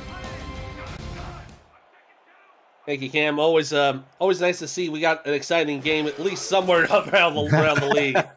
As the pass here for the right side will be completed to Stevens. That'll be enough for the first down as he gets out of bounds at the 18. Yeah, and that should be at the point where now Marcus Dunhill is thrown for 400 yards in this game.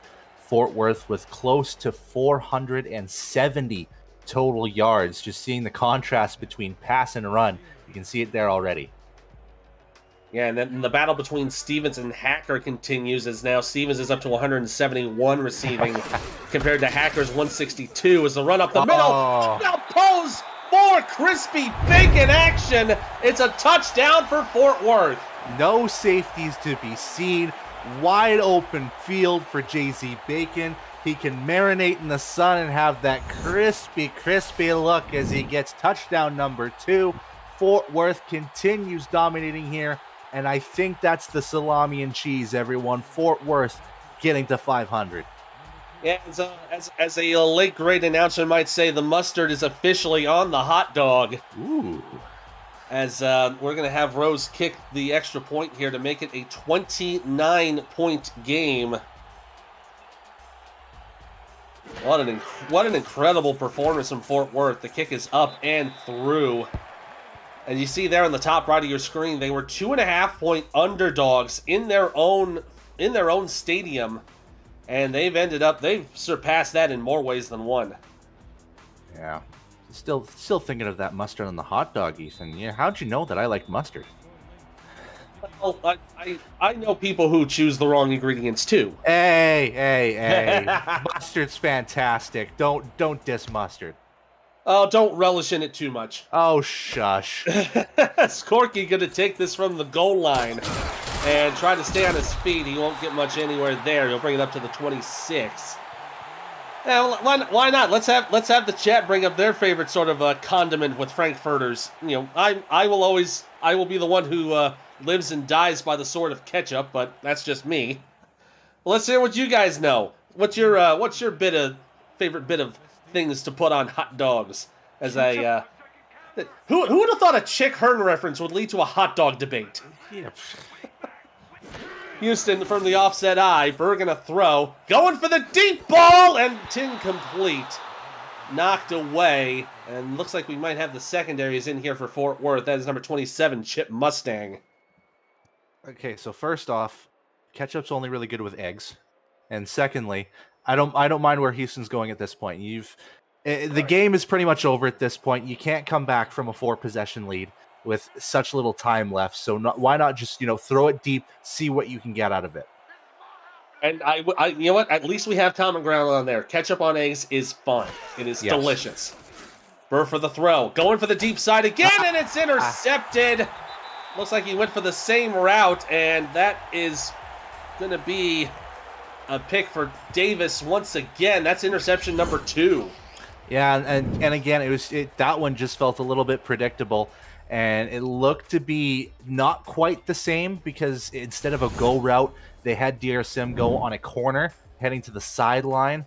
But it still felt similar because it was still in the same vicinity of that ball being thrown. But yeah, there goes interception number 3 for Dave Burr in what feels like a very subpar game, I guess you could say. Yeah, definitely not what you're wanting to see as we have the backups in for Fort Worth. And that will be a completion of about 9 yards. That's going to number 82, Jamal Martin, with Jason Russell now under center. Yeah, and this is perfect time for, the second unit to, get some touches here. It's a big lead, and, get some reps in you at this point because it rests your other players. You don't want to have some careless injuries going into the end of this game because you still have 2/3 of a season left to play, so you don't want to risk anything. Yeah, I don't want to risk anything that risk your team having to deal with any sort of hardship as you go into week 6. Russell gonna throw. He'll go for the ball to the left side, intercepted. Houston gets it back as Corey Menner's brought down at the 15. Yeah, and that one just a tad bit overthrown. Not too bad of a pass either, and it looked like it was a one-on-one battle, but Corey Menner, he's been burnt through, the second half of this game, especially by Stephen Hacker, and he definitely gets, one up on that second reserve receiver there, finally getting himself in a key interception, his second of the game, actually. Yeah, Corey Mena versus Mike Caker is not going to be a good matchup. Berg to throw here. Gets the GP to the left side, and he will be brought down at the 20. And looks like they say he went out of bounds on that one, so it'll be 2nd down and 5. I think I saw in the chat earlier a question posed at you, Ethan. If you were a hot dog, would you eat yourself? I would respond to that. However, I don't think that's safe for YouTube. Oh, I guess. So I think we'll just leave it at that. Yeah. I mean, I consider myself a fairly wienered person anyway. 2nd down for Burr. He's going to throw left side again. Mike St. Green going to make the catch, step out of bounds at the 27 to be another 1st down. Yeah, at this rate for Houston, I think their mentality is just to get the plays that they haven't tried yet and see how it works out, because there have been some plays that have been successful through this game for Houston. They know they could probably use it for next week. So let's see the plays that they haven't done yet and see who gets open, especially on the passing plays. I would suspect this to be a pass happy kind of drive. Yeah, with the secondaries in for Fort Worth, you got to expect they're going to try to lay the ball out a little bit more. Berg going to throw, check it down to Wells. He'll go up the middle and only get about a yard. And they'll reset, try to get one more play out before the 2-minute warning. As they reset, Berg going to throw again. He'll go up the middle this time, and it's Mike St. Green making the catch at the 45. And that'll bring us down to the 2-minute warning. Got 2 minutes to go here in Fort Worth. A comfortable lead for the Toros. They lead Houston 38-9. Houston just hoping to get in the end zone and go home happy somehow. You're watching the SFL here on YouTube, presented by APN Music.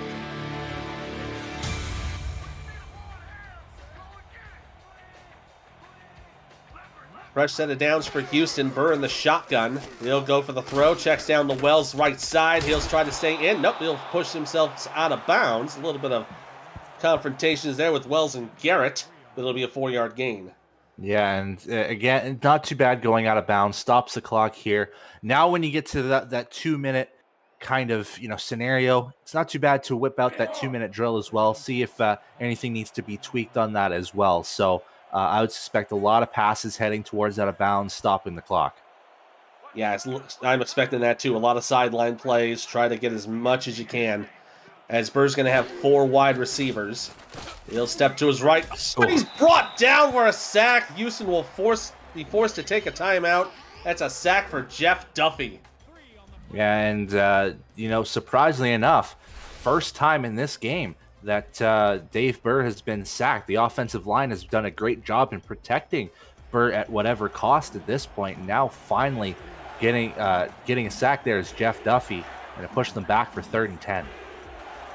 3rd and 10 with 1:52 to go.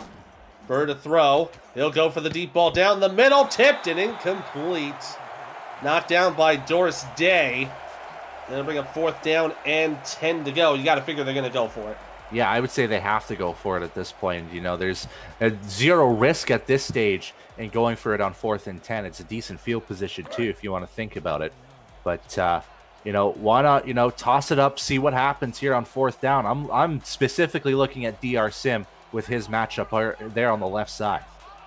It'll be an interesting decision here from the shotgun. 2 and 2.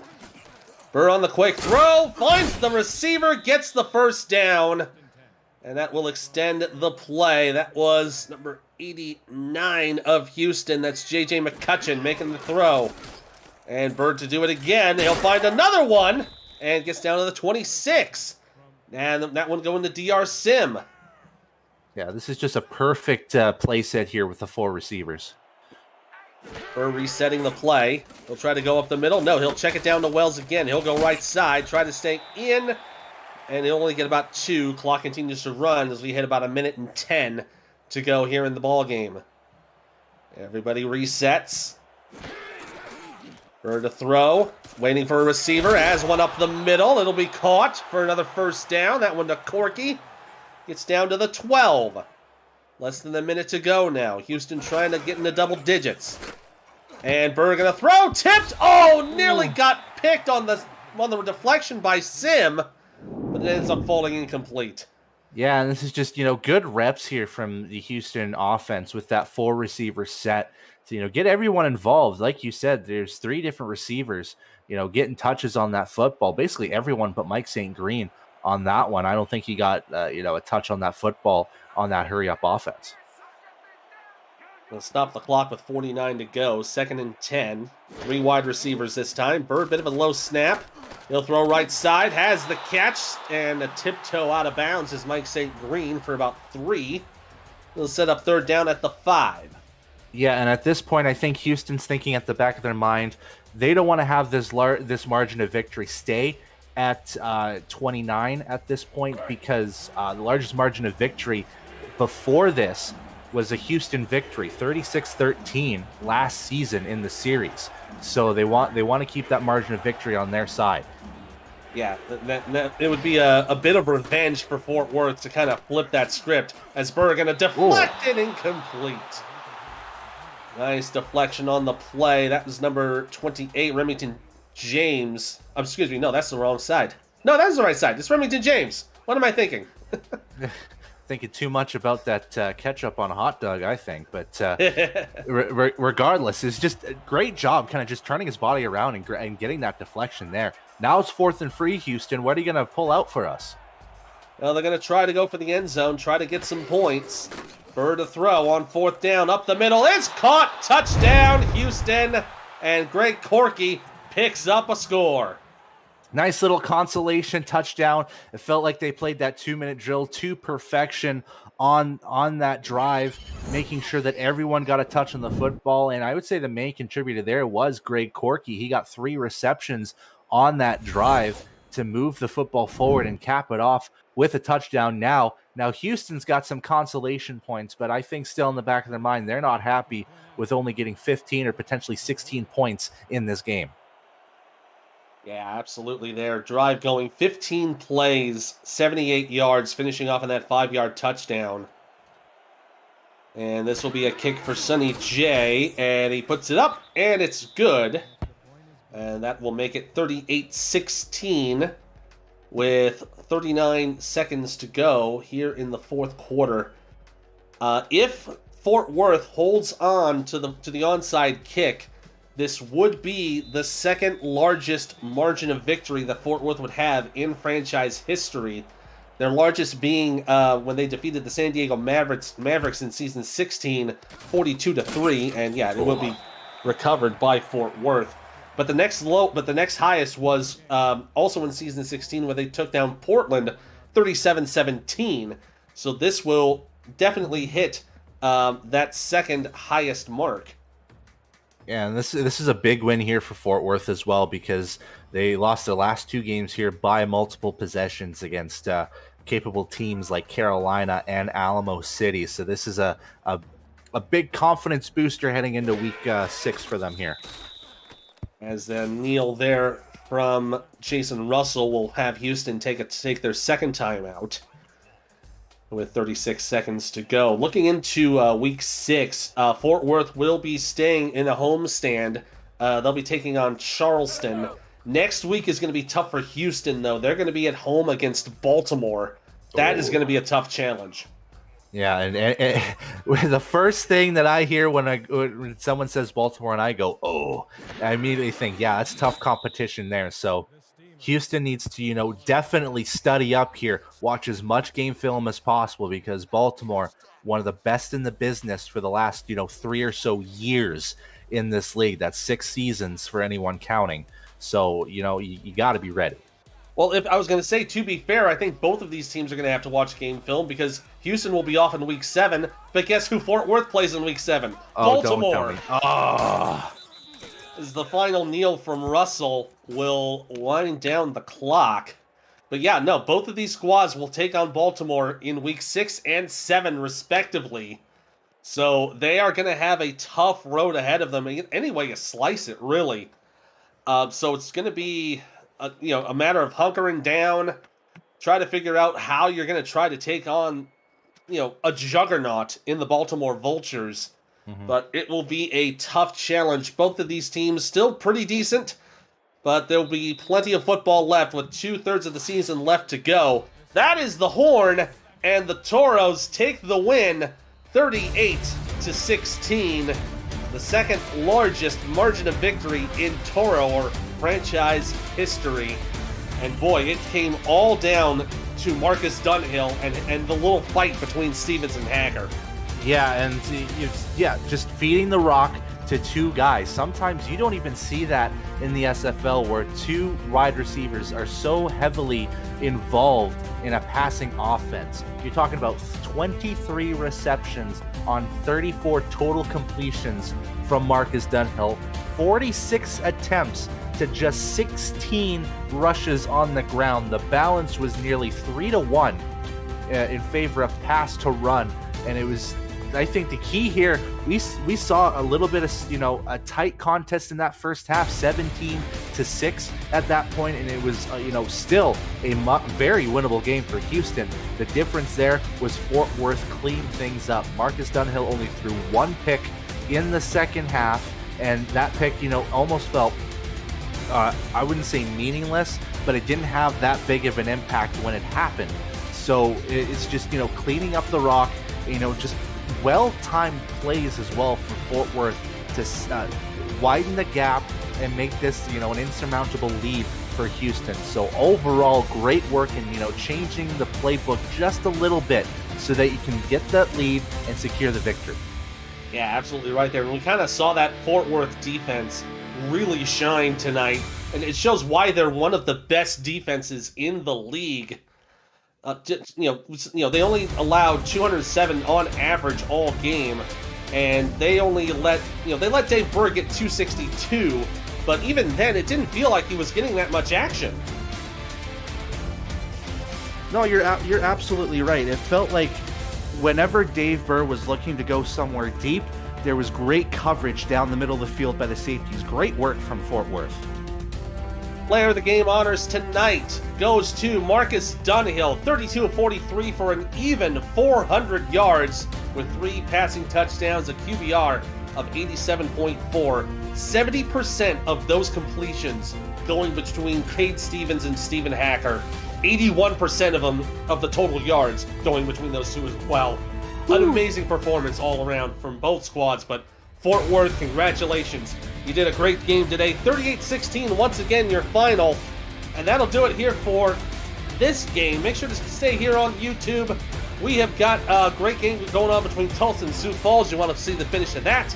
But everyone here is done for the night. So for my statistician, Mr. Stephen Hacker, my partner, Brett Killian, for the commissioner, producer, Cameron Irvine, I'm Ethan Muslin. Stay tuned for more late-night SFL action coming up tonight.